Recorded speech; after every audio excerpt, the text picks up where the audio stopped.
ನಮಸ್ಕಾರ, ಪ್ರಜಾವಾಹಿನಿಗೆ ಸ್ವಾಗತ. ನಾನು ನೂರ್ ಜಹಾನ್. ರಾಜ್ಯದಲ್ಲಿ ಬೇಸಿಗೆಯ ಧಗೆಯ ಜೊತೆಗೆ ಬೈ ಎಲೆಕ್ಷನ್ ಕಾವು ಕೂಡ ಹೆಚ್ಚಾಗಿತ್ತು. ಬಾಗಲಕೋಟೆ ಮತ್ತು ದಾವಣಗೆರೆ ದಕ್ಷಿಣ ಉಪಚುನಾವಣೆಯ ಕಣ ರಂಗೇರಿದ್ದು ಇಡೀ ರಾಜ್ಯದ ದೃಷ್ಟಿ ದಾವಣಗೆರೆ ಬಾಗಲಕೋಟೆಯತ್ತ ನೆಟ್ಟಿದೆ.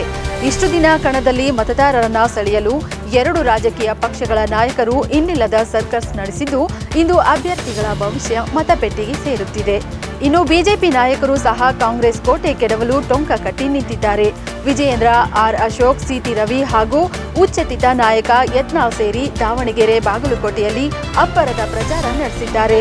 ಇನ್ನು ಗೆಲುವಿನ ಲೆಕ್ಕಾಚಾರ ನೋಡೋದಾದ್ರೆ ಕಾಂಗ್ರೆಸ್ಗೆ ಅಧಿಕಾರದಲ್ಲಿರುವುದು ಪ್ಲಸ್ ಆದ್ರೆ ಕಾಂಗ್ರೆಸ್ನ ಕುಟುಂಬ ರಾಜಕಾರಣ ಬಿಜೆಪಿಗೆ ಪ್ಲಸ್ ಆಗಲಿದೆ ಅನ್ನೋದು ರಾಜಕೀಯ ಪಂಡಿತರ ಲೆಕ್ಕಾಚಾರ.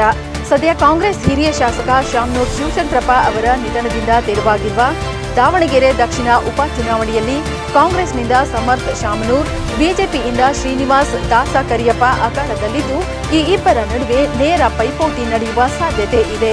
ಇನ್ನು ಬಾಗಲಕೋಟೆಯಲ್ಲಿ ಮಾಜಿ ಶಾಸಕರಾದ ಡಿಎಚ್ ಮೇಟಿ ಅವರ ನಿಧನದಿಂದ ತೆರವಾಗಿರುವ ಸ್ಥಾನಕ್ಕೆ ಮೇಟಿ ಅವರ ಹಿರಿಯ ಪುತ್ರ ಉಮೇಶ್ ಮೇಟಿ ಅವರು ಅಖಾಡದಲ್ಲಿದ್ದರೆ ಬಿಜೆಪಿಯಿಂದ ಮಾಜಿ ಶಾಸಕ ವೀರಣ್ಣ ಚರಂತಿಮಠ್ ಅಖಾಡದಲ್ಲಿದ್ದಾರೆ.